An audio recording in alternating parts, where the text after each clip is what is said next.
Yeah. I feel like you called it 6 years ago that eventually we'd come back to cover the most haunted houses. I must know, because it's always been Bunko.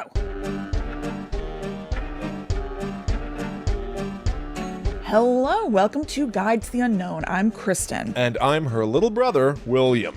And this week we are going to be discussing two of the most haunted places in America. So if you're into this sort of stuff, you've probably come across a million different haunted houses or cemeteries or whatever that are the most haunted blank in America. Yes. We've come across it already, I don't know, like 25 times on the show.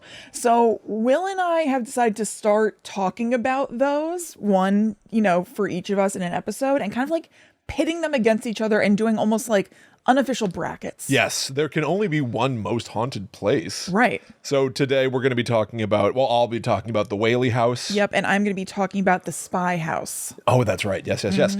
Which reminds me, part of where this came from, for anybody who's interested, I was on the podcast Tell 'em Steve Dave, and they had a sort of unofficial competition. This podcast Tell 'em Steve Dave has a spinoff that they do occasionally called Overkill, which is all about the paranormal. And I was in the running to be the Overkill guy, come in with paranormal stories. So I went in, I pitched, the audience voted, and I did not win. Right. In fact, I did, I think, quite poorly, and I'm never going to listen to the episode that I was on. Ended up leaving that building very embarrassed. Oh, William. But this concept was one of the things that I brought up that I would want to do on Tell 'em Steve Dave, is pit haunted houses against each other. And then I was like, all right, well, screw them. Totally. Do it over here. Of course. So why not? What was I thinking, taking any paranormal ideas outside of Guide to the Unknown anyway? I must have been out of my mind. Don't ever do it again. Okay. That's all I'm going to say. All right, I'm sorry. That's all I'm going to say. Just trying to make money. Of course. I can't say I blame you. Yeah, no, I think it's probably for the best that I did not get that job. The Spy House in particular was a building that I knew was near the Tell 'em Steve Dave recording headquarters. Yeah, it should be like a fun one to bring up because maybe they'd been there or something. That's what I thought, and then it turned out to be the least fun thing ever, and nobody wanted it. Well, let's see if they really only want to talk about like boners. Yeah, it seems to be almost exclusively what they actually want. Well, I'm not that much into boner talk, although I'm not averse. I like farts. Absolutely. If that interests you. It's fine by me. It's not what I care about. Yeah, I was like, I want to talk about hauntings and stuff, and then nobody had any interest in actually talking about it. They're like, no, say something wacky. And then let us riff. Right. Like, not really what I want to do. Yeah. So I lost legitimately, Yes. but I also probably think it's probably for the best that I lost. I was not fitting the vibe. Yeah, totally. But so we'll do it properly over here. All right, excellent. So I think I'll start us off when we come back. Oh, wonderful. With the Spy House after this little commercial break. Okay, so when you walked in to the Tell 'em Steve Dave studios, did you know anything about the Spy House? Like, what info did you bring with you? Here's part of how I screwed up. Walt Flanagan, who is, let me just say, wonderful. Yeah. I love working with Walt Flanagan. Still working on something with him right now. Yeah, he seems like a great guy. He is one of the best creative partners outside of you and Bobby that I've ever had. Yeah. I brought up the Spy House as a reference of like, I want to go to a haunted place. And then Walt was like, I sent a very clear text where I was like, bring us a scary story, not bring us something that you want to do later. And so I immediately screwed up right off the bat. Like I was wrong. Within seconds of speaking, I was like, I've prepped for this entire show incorrectly. I like misinterpreted. I was like, I'm pitching all the things. I'm pitching a world of things to do together, not just like, here's a boner ghost. Right. And that they wanted a boner ghost. Did you turn red? Oh my God, yes. I would turn so red. Oh, it was brutal. And it was only my fault. I completely misinterpreted the goal. Who among? I know. I was trying to play a little game. I was trying to be silly and be like, why should I be the scary guy? Yeah. I've done a million scary things, and here are some of the things I want to do. Yeah. But it should have just been, here's a boner ghost. Yeah. So that's on me. Listen, I blame no one but myself. Sure. And maybe the boners. But it was brutal. Ugh, William. It was brutal. And then the fallout from the listeners was even worse. It was a solid week of getting punched in the face. I know. Will texted me and he was like, don't. I was like, don't listen to it. I walked out of that studio and texted Kristen. I was like, I botched it. Do not listen to it. Don't even go online. It was, Kristen, it's some of the worst I've ever felt on the internet in the last, in my entire life, in the last month. I hate that so much. I will say, though, I was venting to my husband, Ryan, about this. Yeah. And then he was curious. So he listened and he said it was not I'm sure. bad. Listen, I know what Tell 'em Steve Dave is. I've been working with them for a couple of years now. I know. I know this score. I know that this is always at risk of happening. Yeah. But then I was like, oh no, it's happening and it's my fault. This is both two bad things. Because I agree with everything that everyone's saying. People are like, Will sounds like he's trying to be like smarter than everyone and clever. And I'm like, yeah, I was. They're like, he sounds smug.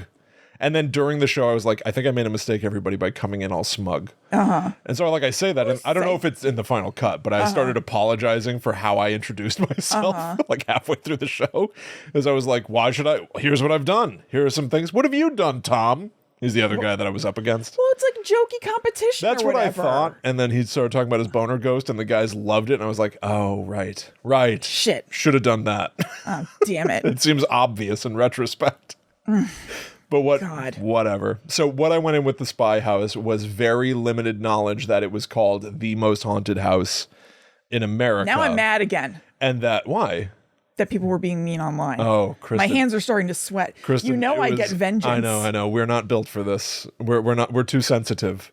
You're sensitive. And also, I've enacted vengeance on William's part before. Oh, you shouldn't. I don't even want to talk No, about I wouldn't. Okay. I wouldn't in this instance, but I get the urge to. I know. You I've done evil deeds. You're quite mad, you know.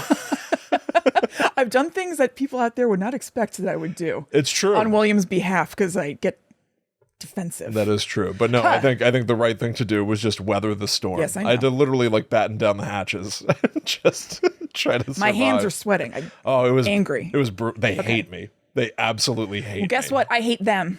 Well, Walt still likes me. I was working with him just the other day. I like him. Delightful to work with. Seems like a nice guy. Yes. Okay, go ahead. I'll move on. Anyway, so I brought in like, I want to go to the Spy House. And then they were all like, yeah, we know about the Spy House. Yeah. I was like, okay, well, moving on. This is like covered in flop sweat. So this is, quite frankly, brand new territory for me. What you got? Okay. All right. It's a cool story, somewhat like the Puckwudgie thing from a few weeks ago, but not as, not like finding out that it's like bummer cultural appropriation and like stuff like that. I did find an angle of this that I found kind of more interesting than the actual like haunted stories themselves, although I have those too. There's something about this I found kind of cooler than like just the haunted stuff itself. So the Spy House is the official name for a place that's mostly known, or used to be mostly known, as the Seabrook Wilson House. It was called that because it was built by the Seabrook family, and then it got passed down through generations of that family before it was sold to the Wilson family. So, you know that. And it was built in the early 1700s. So a lot of the information I have is from this new NJ.com article that you can find in our show notes, where a historian named Kristen talked to them and wanted to kind of correct some of the like rumors around it. It was sort of like a debunking article, but there were things I enjoyed from it. And so I guess there are a lot of people who say that it was built in the 1600s, and she said it's actually the early 1700s. And then between 1900 and 1955, it had a whole bunch of different lives and different purposes. So it was a boarding house, then it was an inn, it was a restaurant, a beach resort, and then it sat empty for a while in the 50s. Then it was going to be demolished until some locals saved it by persuading the township to buy it and make it a historical site. And they did that and turned it into a maritime museum. Okay. This is where the fun starts. Once it becomes the Maritime Museum. Rubs hands together. Oh, I hate that.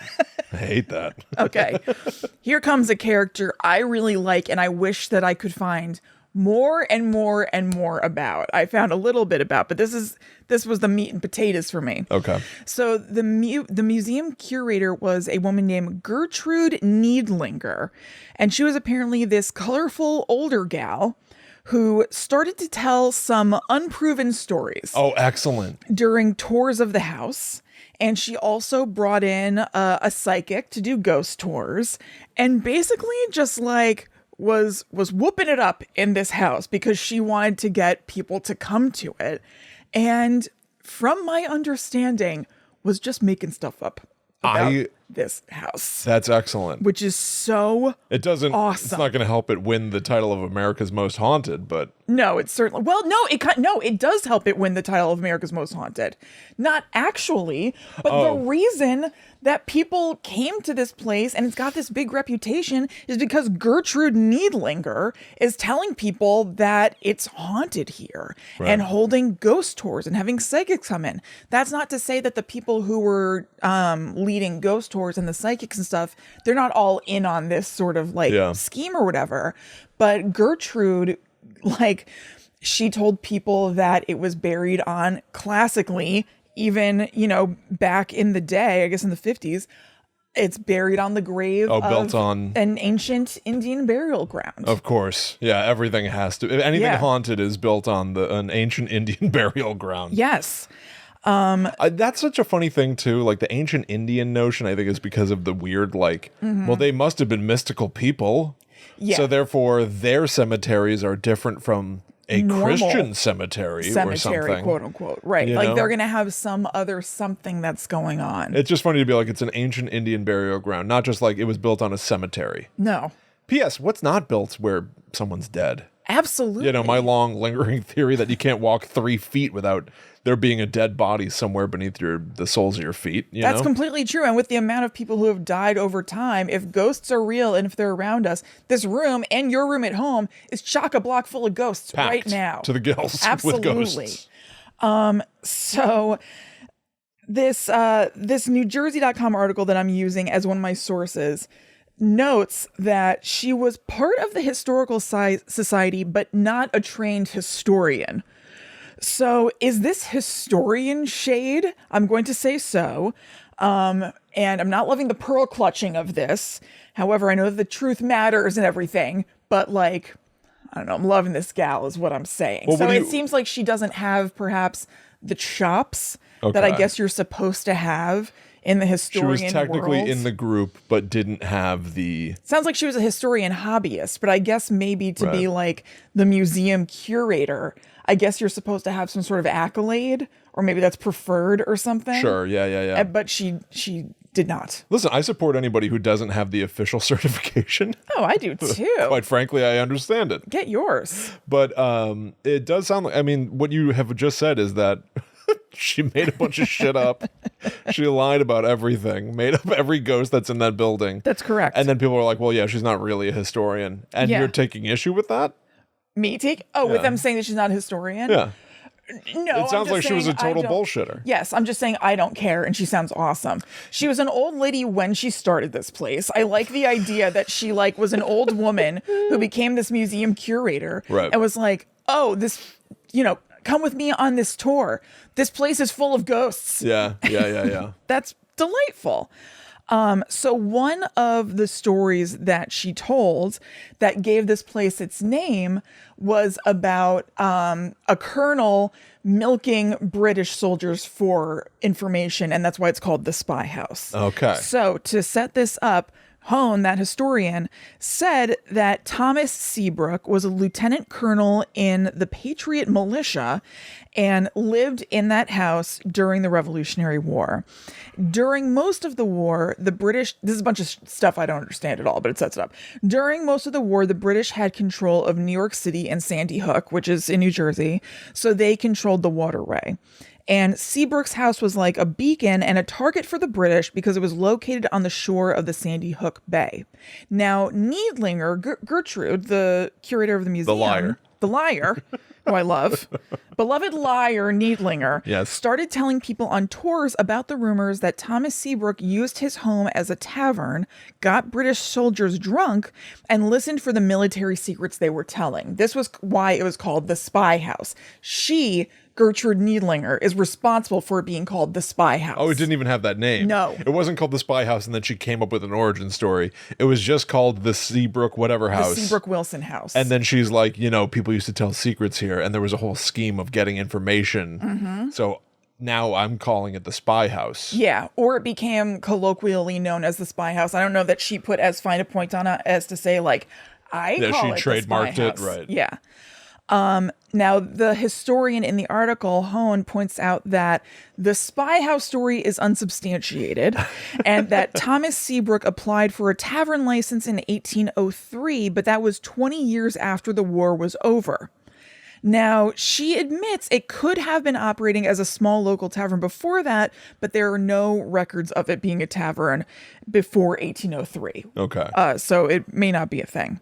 So the now Spy House started getting a reputation for its ghost tours and people having experiences on these ghost tours, seeing like, oh, I think I see a British spy in the corner or whatever. So it starts getting this like... It's all horseshit. this reputation. Could be horseshit.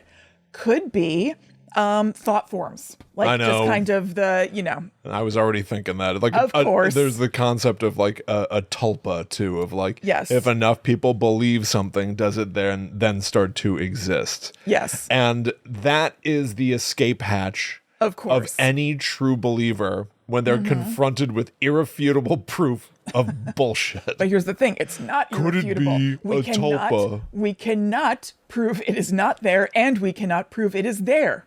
So it's like Schrodinger's ghost. Yes. It both is It and all is not is. real. All of the paranormal is this. The second You that cannot she started... definitively prove it's not there. God damn it. Nor can you prove that it is there. Well, it certainly is not going to win at the bracket today. I gotta say, I think that the Spy House is sounding more and more like Walt and Brian Quinn and Brian Johnson were right. Huge mistake. What? That, It's not real. oh, did they say it wasn't real? Well, Walt certainly didn't believe in it. Okay. Yeah.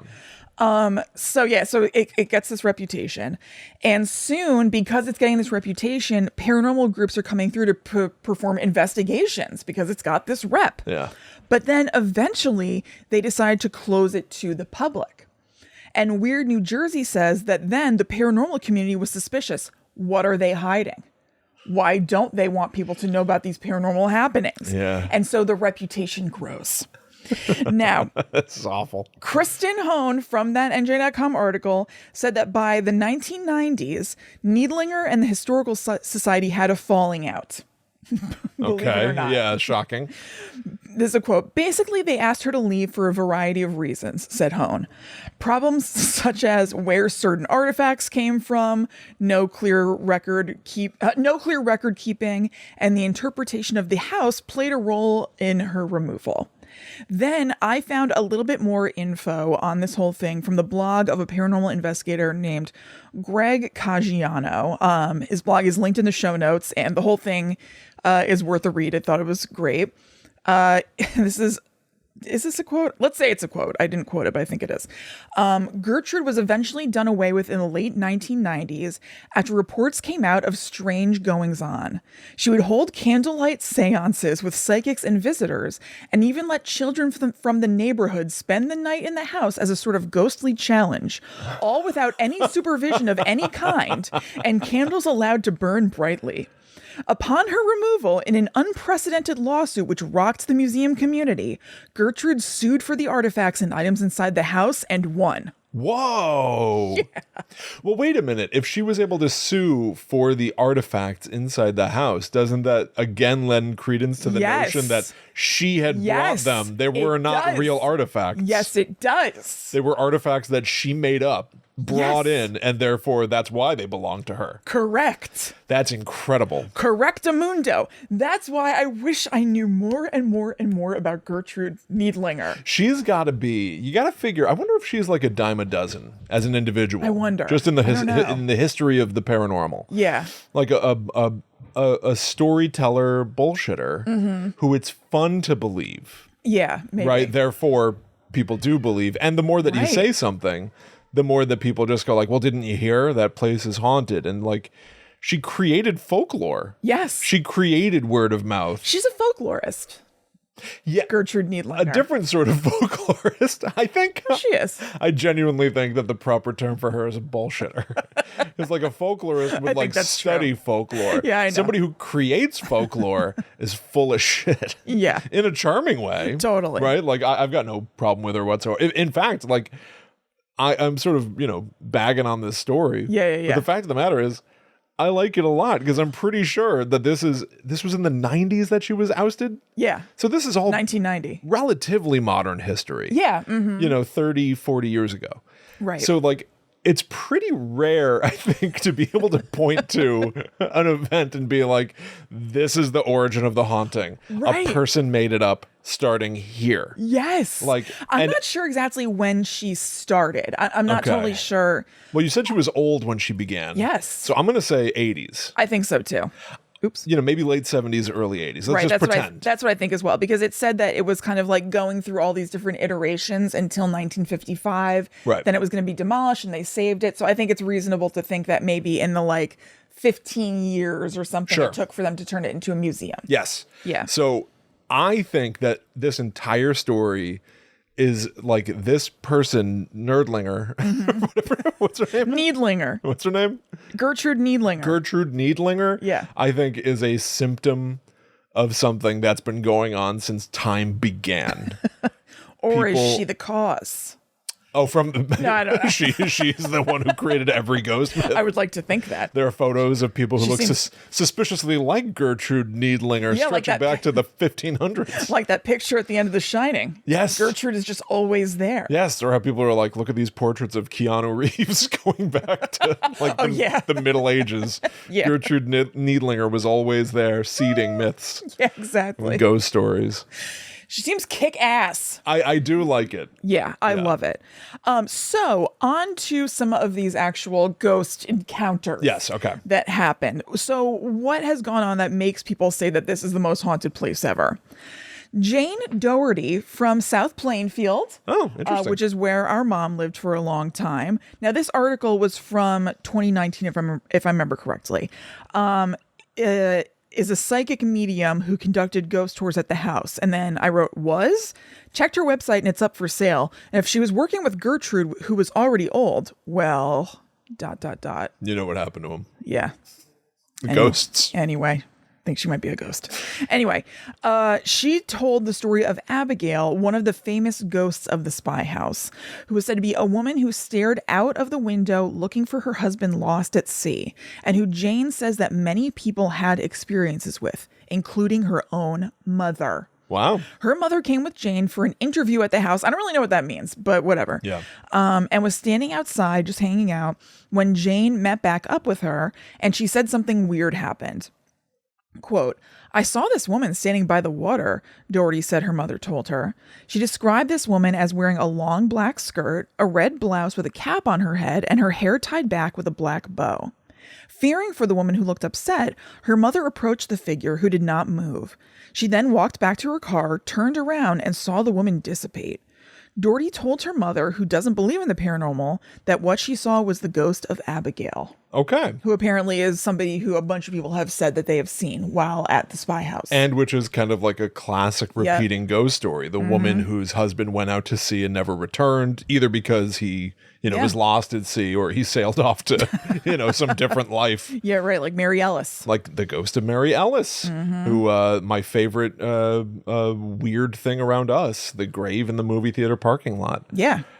Kicks complete ass. Totally kicks She ass. is said to have been standing by the river, which is by that parking lot, looking out for her husband, and then died and was buried there. And then a flea market was built around that, and they kept the grave Ironically, there. the flea market from the movie Mallrats. Right. Which Featuring Walt Flanagan and Brian Johnson of Tell 'em Steve Dave. That's right. And is also supposedly where Brian Quinn got his start because he was a fan of Mallrats specifically.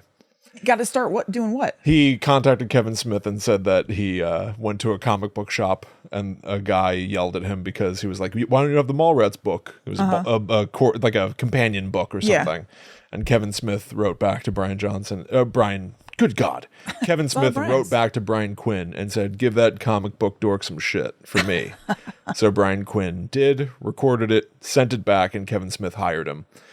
And so all these years later, Brian Quinn sort of got his start with Kevin Smith and then became an impractical joker. And became a boner ghost aficionado. Boner ghost aficionado. Look at That's him. how it happens. Yeah. Mm-hmm. Supposedly. Supposedly, of course. But yeah, then they built, it was the dirt mall. Yeah. And then it became a movie theater, which it is now, and the grave is still there. I love it. And we talked about it in an episode called, I think it's called New Jersey Ghost Hunts. I think it's episode yeah. 200 something. It was our live show. We did a live show and we showed footage and stuff. Yeah, it's sweet. Okay, now here are some stories from hauntedplaces.org. Wonderful. One of our favorite websites. It's a website that like looks very 90s, but it functions beautifully. And you can put in the location of a haunted place or even like your zip code or whatever, and it spits out a list of different haunted places, and people leave comments with their experiences, even though most of the comments are pretty old. I don't think people use it a ton anymore, but that just makes it all the better. And these are from 2014 and 2015, and there's a back and forth here that I really enjoy. So this first experience is from Sammy. They say, we took a Halloween tour sometime in the early 90s. In the beginning, I was rather disappointed as I'm not a fan of antiques. I only stayed in the Civil War room on the first floor for a few minutes as the aroma of lavender was overpowering. Venturing to the second floor while in a very narrow and overcrowded hallway, the people in front of me were making disproving sounds as if they were smelling something unpleasant. As we moved forward, I learned that a teenage boy had vomited. Oh, God. That'll do it. Get the sawdust. Where's the janitor? Oddly enough, the area to me was filled with the lovely fragrance of lemons. Moving on. Maybe the boy had eaten a bunch of lemons and lavender. Moving on, we were ushered into a small room and there must have been over 20 people in attendance. The tour guide was explaining various items and I suddenly heard what sounded like a woman hysterically laughing from another location in the house. At first I said nothing and just looked around at the others who were not reacting.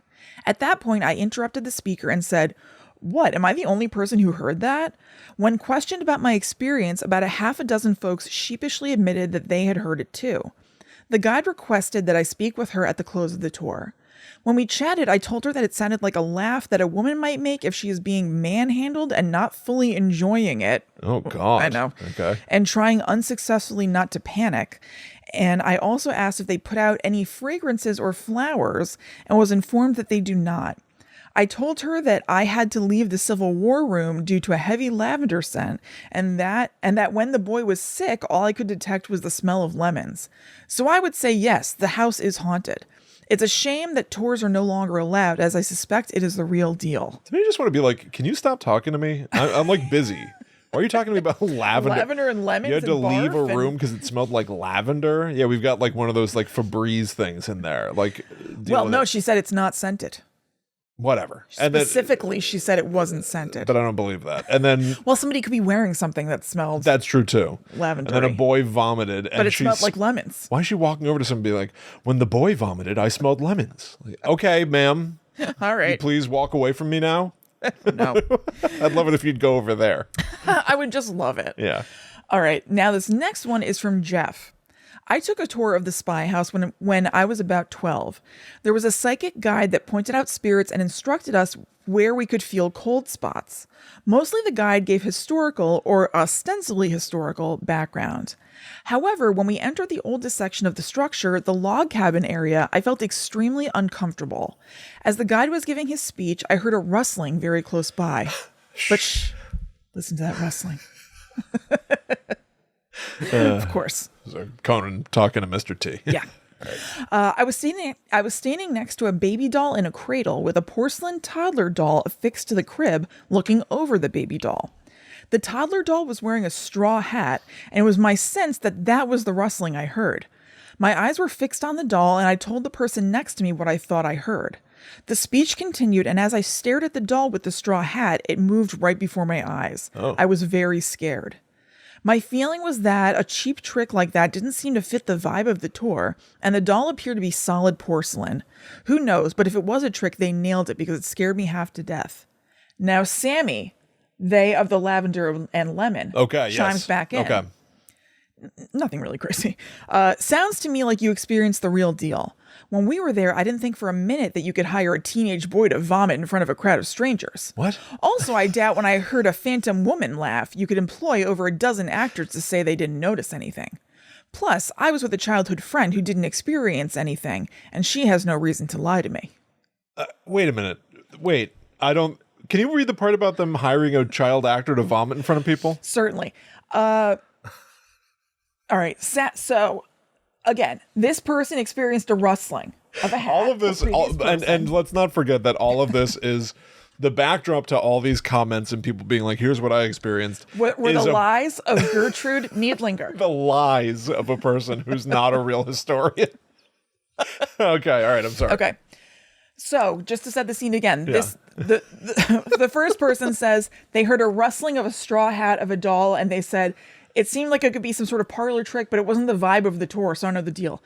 Then this person chimes back in saying, sounds to me like, yes, you experienced the real deal, because when we were there, I didn't think for a minute you could hire a teenage boy to vomit in front of a crowd of strangers, being like, that had to be the real deal. They couldn't have hired him.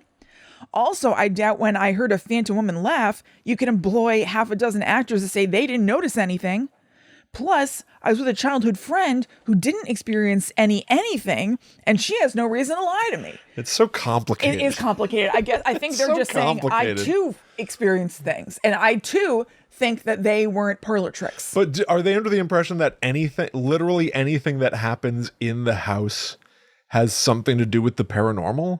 Like, there's no part of this person who's like, well, maybe a kid just threw up because they had, bad McDonald's. I know. I don't. They're really like, get the kid threw up because of a ghost or something. It seems to me that what this person thinks is paranormal is that the kid threw up and it smelled like lemons. You got to be concerned about the thought process of a lot of people, don't you?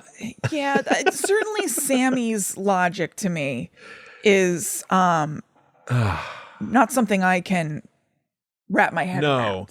I don't think that they could hire a boy to vomit in front of the guests. It's very scent-based, and as real. somebody who has experienced ghost scent, Right. I still don't. I can't relate to Sammy here. I love, though, the idea of somebody being like, you know what, we got to keep up what Gertrude Niedlinger had said about this place. Let's hire a boy to puke in front of everybody. What does that do? That'll get him. And let's make it smell like lemon. That's insane. It's because seriously, he what hit are people that, thinking? He hit that point a couple times in his story. I don't know. The lemon scent seemed to really get him. Lemon pledge. Yeah, and this guy's freaking out saying it's a ghost. I don't know. But so these are the stories of things that people experienced in the spy house. It is now open to the public again. Okay. But in extremely different form. It is now called the Bayshore Waterfront Park Activity Center. It's basically one of those places that you can go, I think.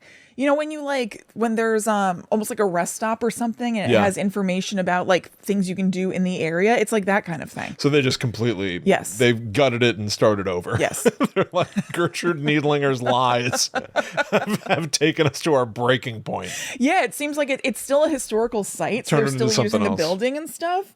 But it looks, it looks like an old building, but yeah, it has like a bunch of slots for brochures and stuff. Outstanding. Yeah. Outstanding. All right, well, that was the first entry. We're gonna have to compare and contrast it against my topic. It doesn't seem like it's really gonna go far. No, I really don't think it was all founded on lies, on mistruths. Yeah. So I'm going to talk about the Whaley house in just a minute. But first, we want to remind you all that if you're enjoying this show, you can go to our Patreon to get more. It's patreon.com/GTTUpod. You know the deal with Patreon.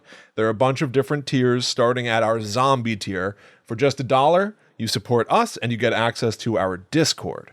Then at our Ghost tier, which is $4 a month, you start getting access to our completely second podcast, The Netherworld Dispatch. Every month, you'll get an exclusive episode. Then if you move up to the Banshee tier, $8 a month gets you 2 episodes of The Netherworld Dispatch every month. And at our top tier, the Demon tier, starting at $13 a month, though many people edit that 13 I know. into higher numbers, which blows my mind. Mine too. It's insanely nice. I only say it because it's an you. option and people do it, and boy, oh boy, do we talk about it behind the scenes. Holy crap, yes. The Demon tier gets a new episode of the Netherworld Dispatch every single Monday. It's twice the amount of Guide to the Unknown that most of the world gets. And just for an example of what we did most recently, episode 156 of the Netherworld Dispatch, we titled Ghost Massacre by Daylight. Yeah. Sometimes it's just late and I don't know what to call something. I don't think it's bad. We I know played- you've talked about this as a bad title, but I think it works. We played some horror video games. We played the new Ghostbusters Spirits Unleashed multiplayer game. One person's a ghost, everyone else is Ghostbusters, or vice versa. We played the Texas Chainsaw Massacre video game. I played as a member of the family trying to hunt down people to feed to Grandpa. Yeah, that's the way it works. You have to feed their blood to Grandpa. And then it eventually says Grandpa at full strength. There is nowhere to hide. Grandpa factors so heavily into Yeah. this game. It's constantly flashing the word grandpa at you. And then we had the best time playing a single round of Dead by Daylight to cap it all. It was delightful, and I'm dying to play more. Yeah, it was awesome. Might even try to find some time to stream some of these games just because I was enjoying them so much. Yeah. So go check that out, patreon.com/GTTUpod. I also just want to say as a PSA, over on our Patreon page, we've got a shop section where you can get basically a cameo from us, a personalized video. Many people have bought them. So far, everybody seems happy. Yeah. However, there's one person out there, we're not quite sure who. Someone bought a jump scare from us and never messaged us. Yes. And Patreon, for whatever reason, does not tell you who bought something. It just puts money in your account. So somebody paid us and we're not able to send you a jump scare because we don't know who you are. Yes, so please, if this was you, please message us on Patreon because we would love to get you your video. Yeah, I don't want to steal your money. No. So message us if that was you or everybody else. Go buy a jump scare. They're super fun to do. Chrissy and I shoot a little video, talk directly at you, Yeah. send it your way. I love doing it. Love it. Also, somebody had us, or asked us to do a jump scare recently where it was like kind of pep talk-esque. Yeah. I loved doing that one. Yeah, me too. So if that's something you're interested in, I really loved doing that, and I would love to gas you up. So please. Super fun. So Yeah. all of that again, patreon.com/GTTUpod. And thank you so much to everybody who already Yes. supports us. Thank you. Now, I do have a review for us this week. Great. And to be on theme, I picked a fairly recent review because it's some of the good outcome of that Tell 'em Steve Dave experience. Excellent. Here's a 5-star review for us from Nunya333, who said, "Another ant found you." Tell 'em Steve Dave, they call their listeners the ants. Yeah. So they say, "Found this from Will's spot on Tell 'em Steve Dave. I'm really enjoying it. Hope he gets the overkill job." Yeah. 5 stars. Thank you. I do think it's nice. worth saying. I did talk about the brutal outcome, specifically like in the Tell 'em Steve Dave Reddit. Yeah. That was rough. Yeah. But no hard feelings. It was fun to do. I knew the risks. Yeah. I blew it.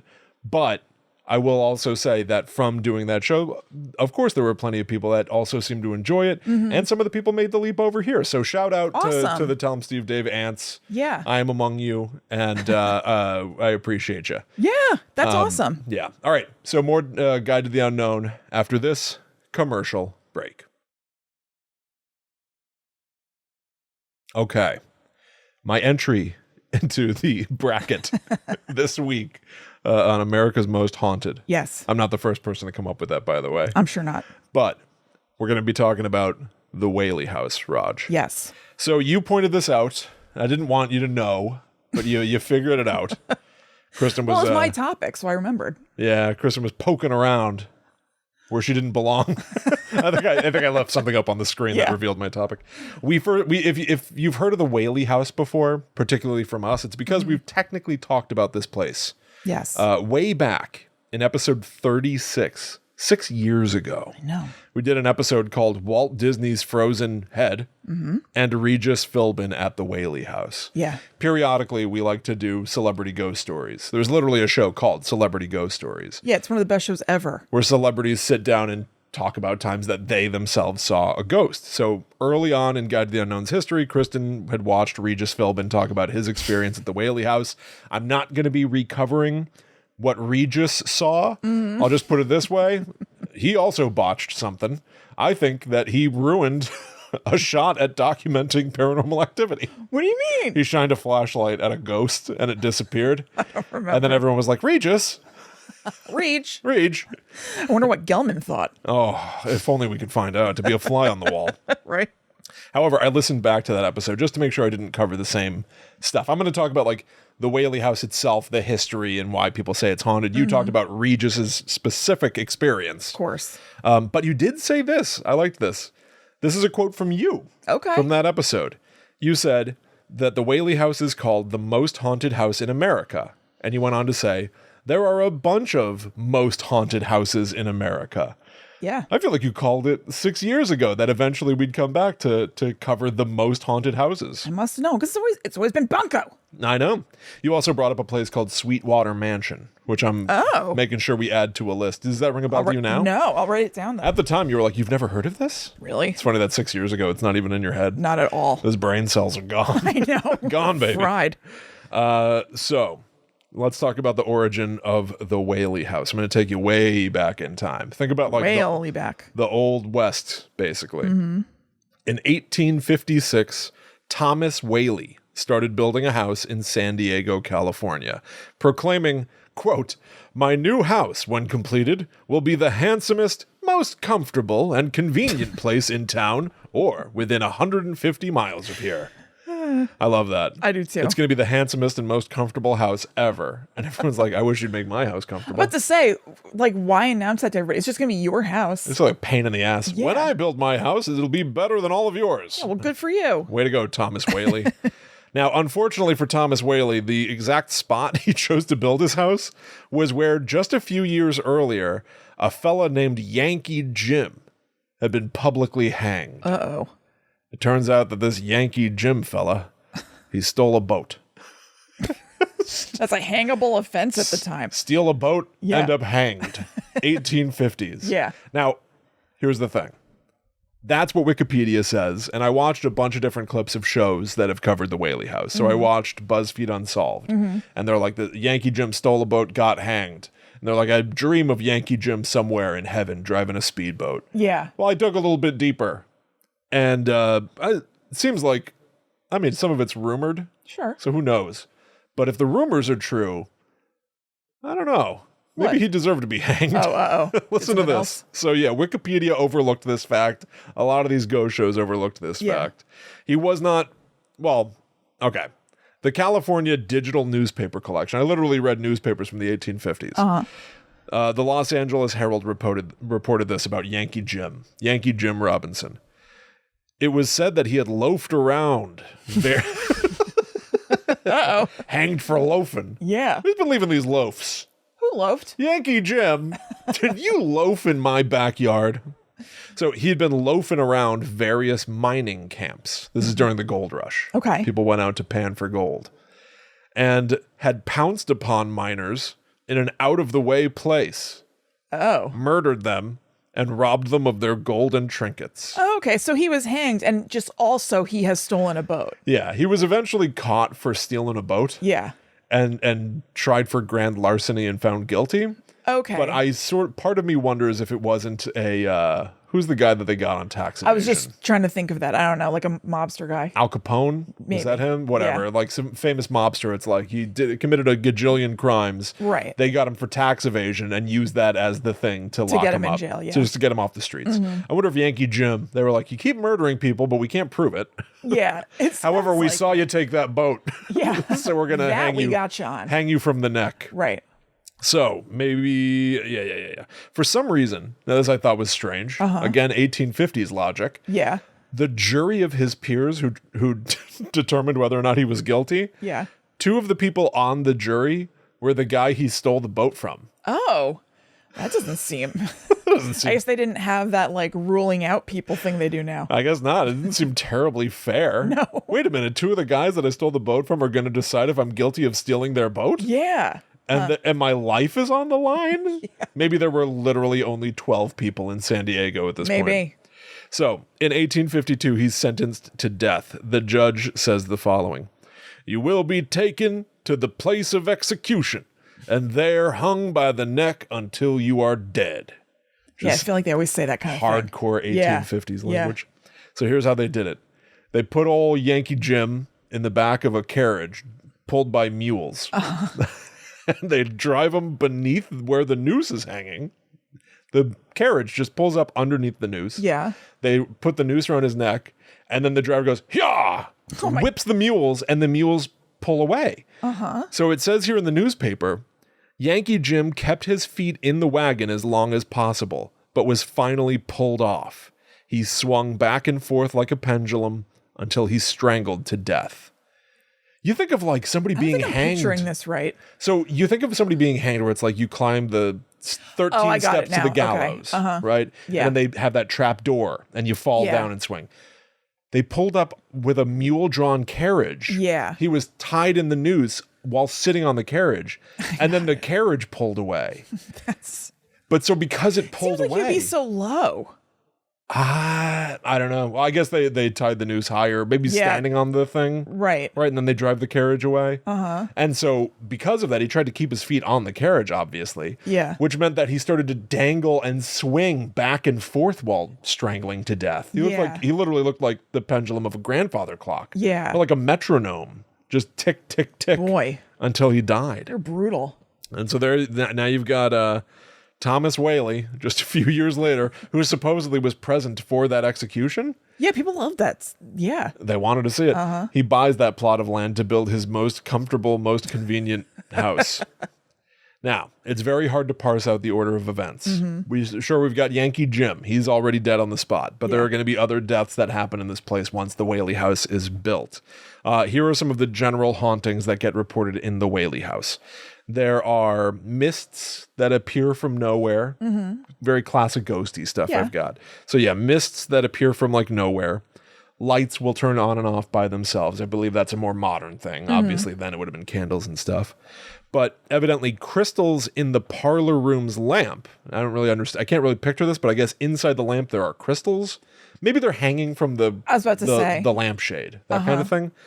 They would swing back and forth without any prompting, which to me obviously evokes old Yankee Jim. Yeah. Swinging to death. He had it prompting, all right. Yeah. So Thomas, his wife Anna, they move into the house and they end up having 6 children. Many of them end up dying in the house. Here are the 2 big dramatic ones. Thomas Jr. is a baby. Dies of scarlet fever at 18 months old. After Thomas Jr.'s death, supposedly, quote, they could hear tiny footsteps, the sounds of him crying, and even giggling when no one was in sight. So Thomas Jr. dies and becomes a ghost in the house at 18 months old. That's the theory. There's Violet Eloise, one of the daughters. She shot herself in 1885 at just 20 years old after, quote, suffering from melancholy because her husband was found out to be a con artist. Oh. It turns out that George T. Bertolacci only married Violet so that he could inherit some of the Whaley family fortune. He wanted some of that comfort. He did. I want some of the comfort of this house. Yeah. Please, Thomas Whaley, please provide some comfort. Damn it. So Violet left a note behind that read, quote, mad from life's history, swift to death's mystery, glad to be hurled anywhere, anywhere out of this world. Oh, man. It's a wild poem. Yeah, it is. It's evidently a passage from a poem by Thomas Hood, which itself is called Bridge of Sighs. S-I-G-H-S. What else would it be? Like a large bridge. A bridge of sighs. S-I-Z-E. Oh, yeah, you're right. Why, that is a bridge of sighs right there. Really a bridge of size, yeah. What a delightfully large bridge. They didn't have much to think about back then. That's true, yeah. So this was a gigantic scandal, obviously. So Violet's husband is found out to be a con artist. She shoots herself and dies. This, I guess, her sister Corinne was also engaged. This destroyed that engagement. Because I think people, the only thing I can figure, all that says online is now they're just kind of like distrustful or something? Yeah, I think everyone's just distrustful. So like all it says online is like it broke off the engagement for Corinne as well. But I guess people were like, well, is he also a con artist? Yeah. Is everyone just trying to marry the Whaley daughters to get access to the family fortune? Yeah. So Thomas, the father, after all of this trouble, decides to build a different house somewhere else. Let's get everybody out of the house. So they all move somewhere else. Doesn't really matter. Yeah. But so for about 20 years, what we think of as the Whaley house falls into general disrepair. During those 20 years, Thomas, the patriarch, the guy who kicked it all off, he dies at the other house. And one of the other daughters, Anna Amelia, dies. But then the remaining Whaleys, wife Anna, and the remaining kids move back into the Whaley house itself. Yeah. and more deaths occur. This is almost like Oh boy. I'll do like a speed round. So like basically people move out of the Whaley house. Yankee Jim, Thomas Jr., and Violet die on that spot. Everyone moves away. Thomas dies. One of the daughters dies. People move back. Basically everybody else appears to, from what I could tell, it's ambiguous. Yeah. At least some of these people die in that house again. The hell's going on? So Thomas's widow, Anna, dies at 80 years old. Francis, one of the sons, dies at 60 years old. Weirdly, Francis, at some point, when the house was abandoned, decided to rehabilitate it and turn it into a museum. And it said online that he would, like, not only was it a museum, but he would entertain people with the sounds of his guitar playing. Oh, boy. Sounds miserable.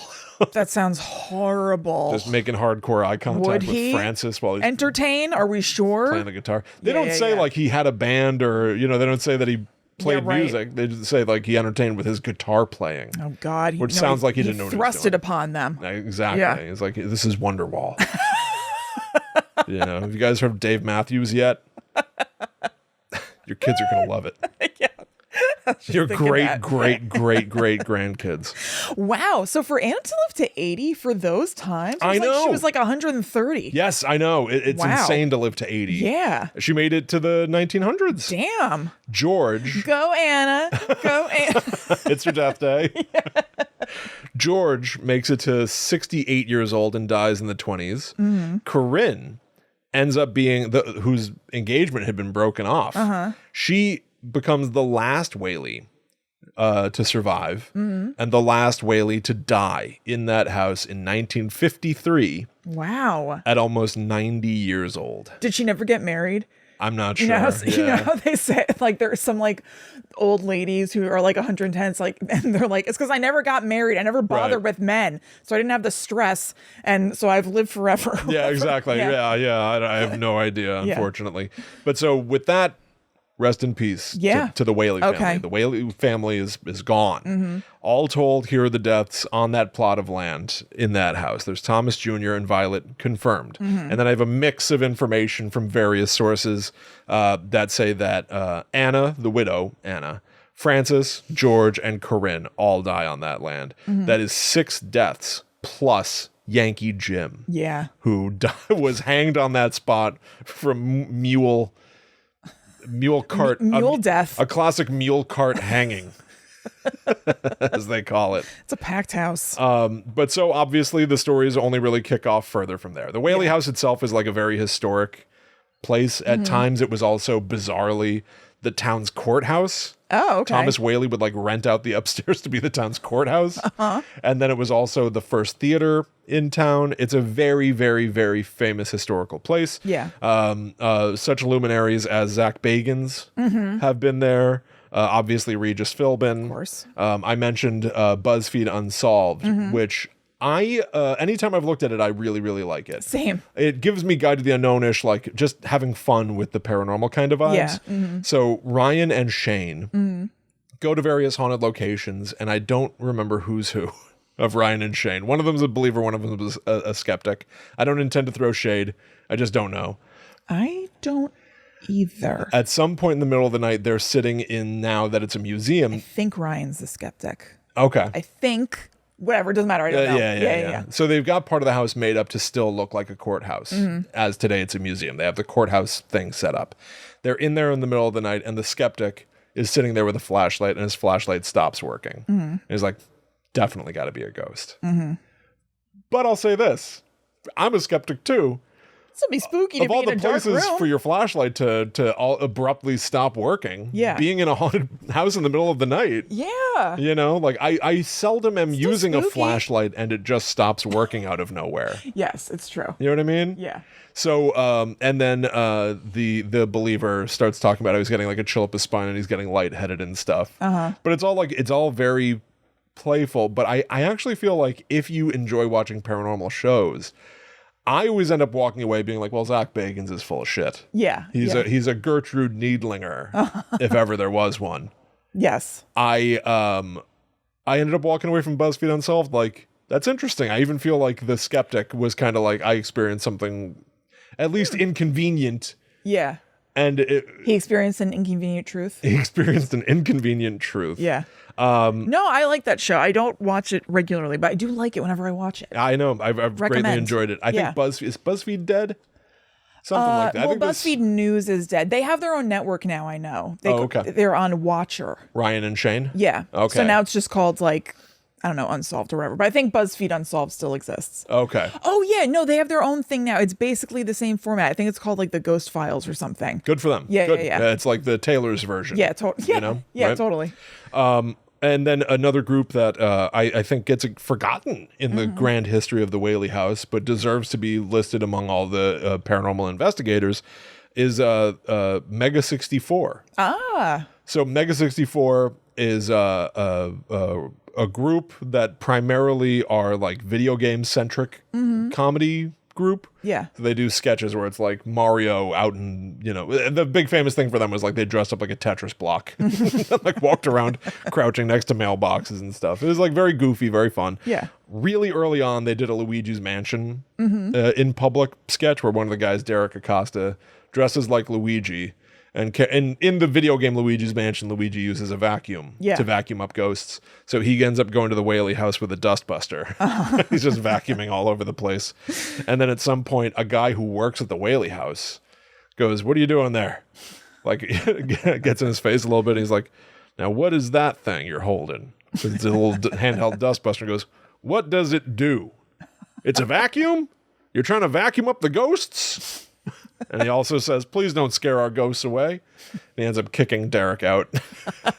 It's like, it's stupid. Yeah, it's funny. It's funny.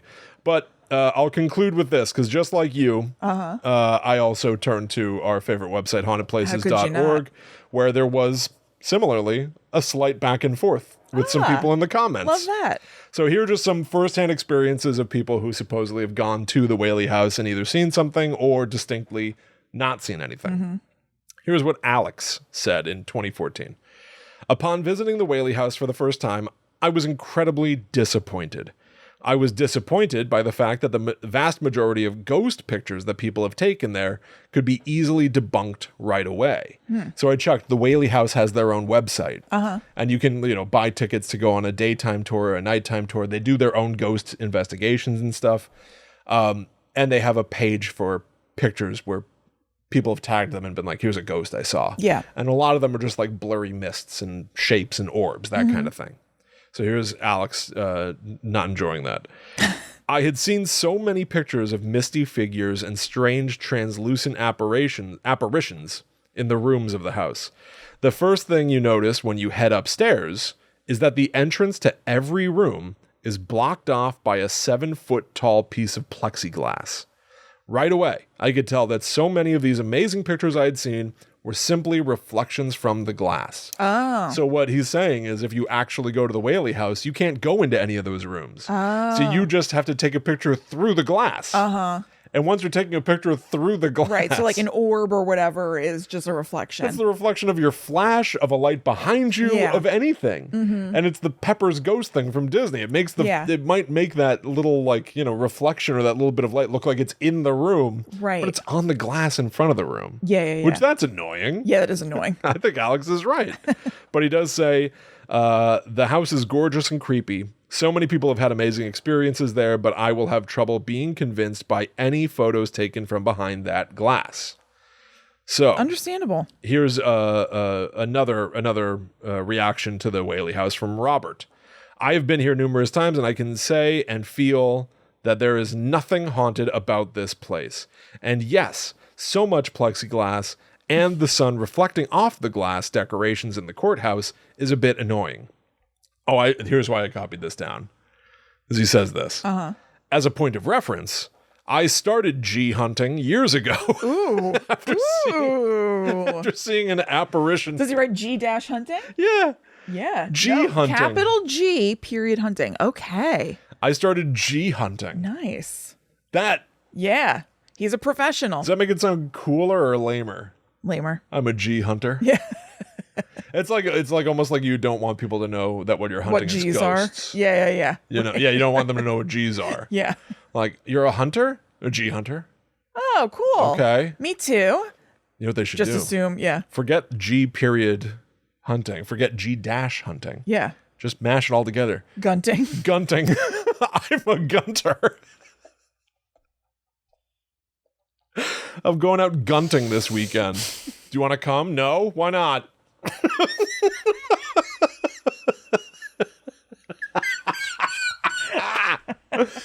Get in the car. We're going gunting. I think there are plenty of people who do. I don't know. Going to the clubs. Okay. So Robert started G hunting years ago after seeing an apparition pass by him in a SoCal restaurant he worked at, and has picked up numerous EVPs at different sites in different states.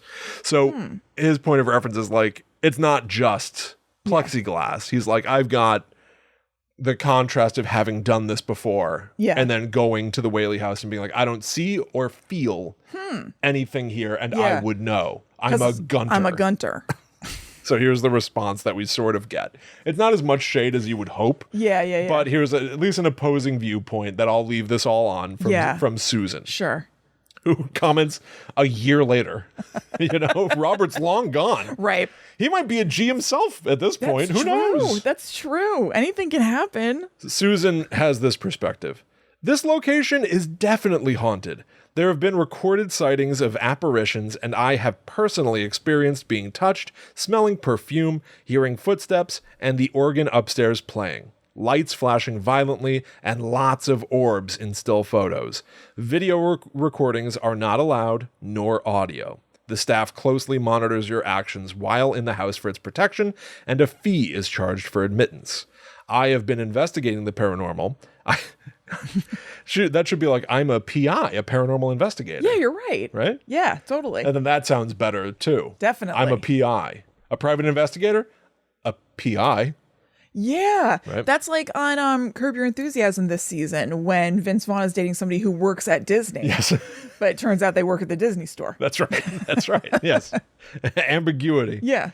So I've been investigating the paranormal for over 25 years, and this lovely house is full of poltergeist activity, active and residual hauntings.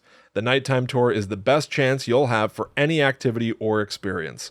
Also, the Queen Mary is very haunted and not to be missed. Robert A., I recommend you spend a little more time investigating with equipment, not your senses. Oh. Because he was like, I didn't feel anything.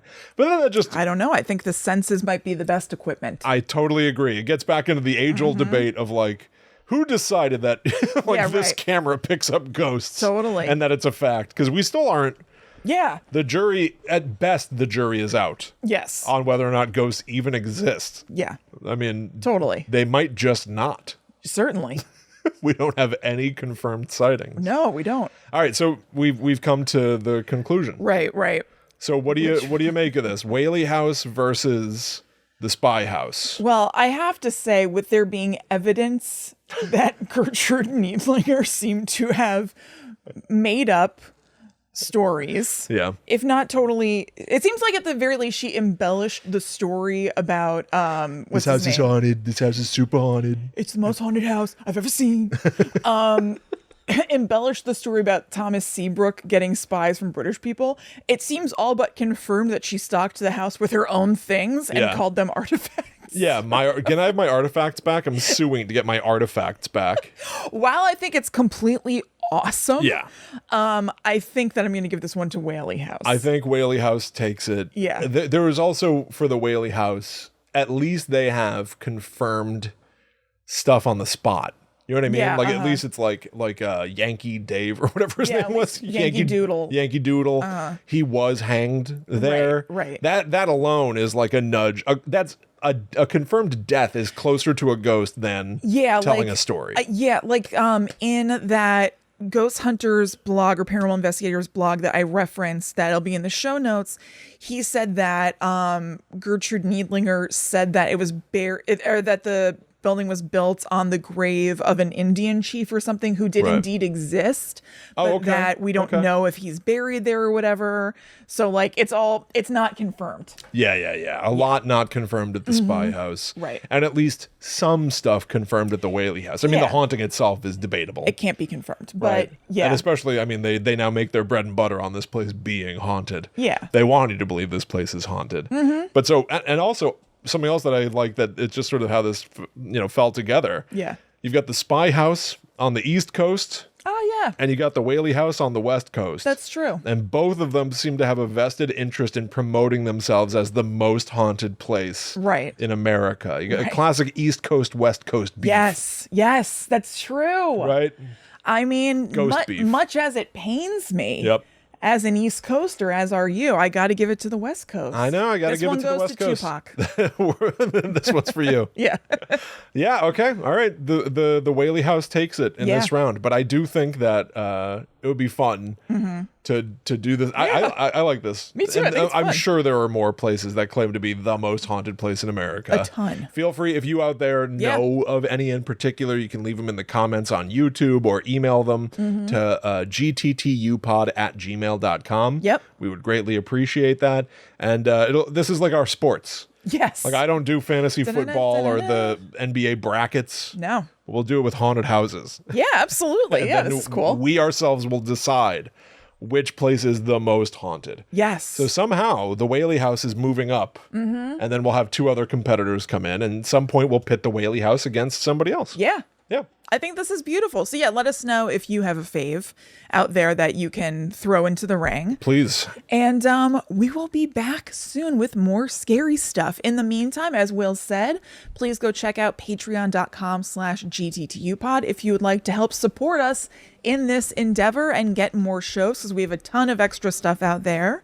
And you can also follow us on social media. We have @GTTUpod everywhere, and you can also follow us individually. I am @ChillinKristen. I am @The Myth Traveler. So thank you all so much for hanging out with us. Yeah. We'll be back next week with more scary fun. But until that time comes, we must travel. Back to the netherworld go we.